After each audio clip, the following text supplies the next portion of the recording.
Political സെക്രട്ടറിയുമായി ബന്ധപ്പെടുന്ന എല്ലാ കാര്യങ്ങളും മുഖ്യമന്ത്രിയുടെ മൗനാനുവാദം എന്നുള്ളത് കൊണ്ടാണ്.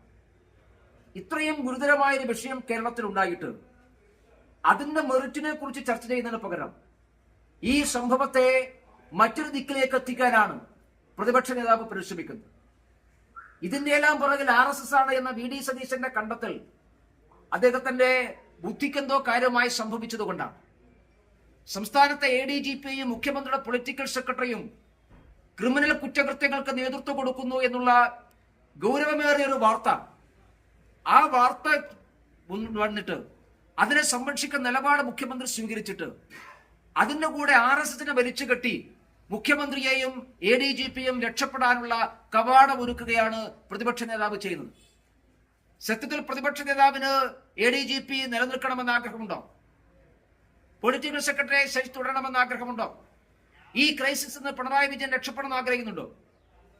സത്യത്തിൽ ഈ വിഷയത്തിൽ അനാവശ്യമായിട്ടുള്ള വിവാദങ്ങൾ ഉണ്ടാക്കി ഈ വിഷയമായി ഒരു ബന്ധമില്ലാത്ത പുതിയ കാര്യങ്ങൾ കൊണ്ടുവന്ന് അനാവശ്യ വിവാദമുണ്ടാക്കി മുഖ്യമന്ത്രിക്കും ADGPക്കുമുള്ള രക്ഷാകവചം ഒരുക്കുകയാണ് VD സതീശൻ ചെയ്യുന്നത്.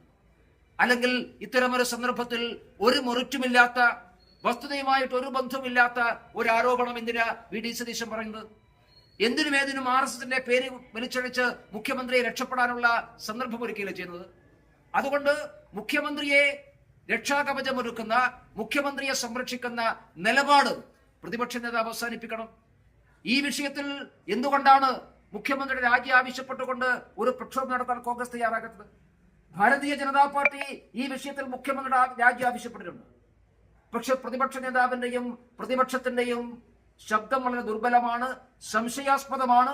അതുകൊണ്ടാണ് പ്രതിപക്ഷ നേതാവ് മുഖ്യമന്ത്രിക്ക് രക്ഷാകവചം ഒരുക്കുകയാണ്. ADGPക്കെതിരായ നടപടി വന്നാൽ പ്രതിപക്ഷത്തിനും എന്തെങ്കിലും ഭയപ്പെടാനുണ്ടോ? പ്രതിപക്ഷത്തിനും ഭരണപക്ഷത്തിനും ഇടയിൽ പലപ്പോഴും ഇടനിലക്കാരായി പ്രവർത്തിച്ചിട്ടുള്ളത് ADGP ആണ് എന്ന് എല്ലാവർക്കും അറിയുന്ന കാര്യമാണ്. നേരത്തെ സ്വർണ്ണക്കള്ളക്കടത്തുമായി ബന്ധപ്പെട്ട കേസിൽ ആ കേസിലെ പ്രതിയായിട്ടുള്ള വ്യക്തിയുമായി ADGP നടത്തിയുള്ള സംഭാഷണത്തിൽ പ്രതിപക്ഷ നേതാക്കന്മാരുടെ പേരുകളും പരാമർശിക്കപ്പെട്ടുള്ളത് നമ്മൾ ആരും മറന്നുപോയിട്ടില്ല.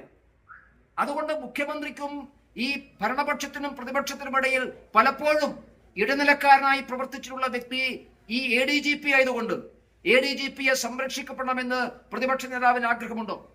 ആ ആഗ്രഹത്തിന്റെ പുറത്താണോ അദ്ദേഹം ഒരു കെട്ടുകഥയുണ്ടാക്കി ഈ അന്തരീക്ഷത്തിൽ നിന്ന് പുതിയ മാനം സൃഷ്ടിക്കാൻ ശ്രമിക്കുന്നത്? അതുകൊണ്ട് നിരുത്തരവാദപരമായിട്ടുള്ള പ്രസ്താവന പിൻവലിക്കണം. ഇതിൽ മുഖ്യമന്ത്രിയെ രക്ഷിക്കുന്ന സമീപനം പ്രതിപക്ഷം അവസാനിപ്പിക്കണം. തൽക്കാലം ഒരു മുന്നണിയുടെ ഭാഗമാണ് എന്ന കാര്യം പ്രതിപക്ഷം മറക്കണം. കേരളത്തിന്റെ പൊതുവായിട്ടുള്ള വികാരത്തോടൊപ്പം നിൽക്കാൻ പ്രതിപക്ഷം തയ്യാറാകണം. അല്ലാതെ മുഖ്യമന്ത്രിയെ സംരക്ഷിക്കുന്ന സമീപനം സ്വീകരിക്കാൻ പാടില്ല. അതുകൊണ്ടാണ് ഞാൻ പറഞ്ഞത്, ഇത് കേവലം CPMന്റെ ആഭ്യന്തര പ്രശ്നം മാത്രമല്ല, കേരളത്തിന് ഇതുവരെ ഇത്തരമൊരു സാഹചര്യം ഉണ്ടായിട്ടില്ല. ഗുരുതരമായിട്ടുള്ള സാഹചര്യമാണ്. ഇതിന് ഉത്തരവാദി മുഖ്യമന്ത്രിയാണ്. അദ്ദേഹത്തിന് അധികാരം തുടരാൻ ധാർമ്മികമായിട്ടുള്ള അവകാശമില്ല എന്ന് BJP ചൂണ്ടിക്കാണിക്കുന്നത് അതുകൊണ്ടാണ്.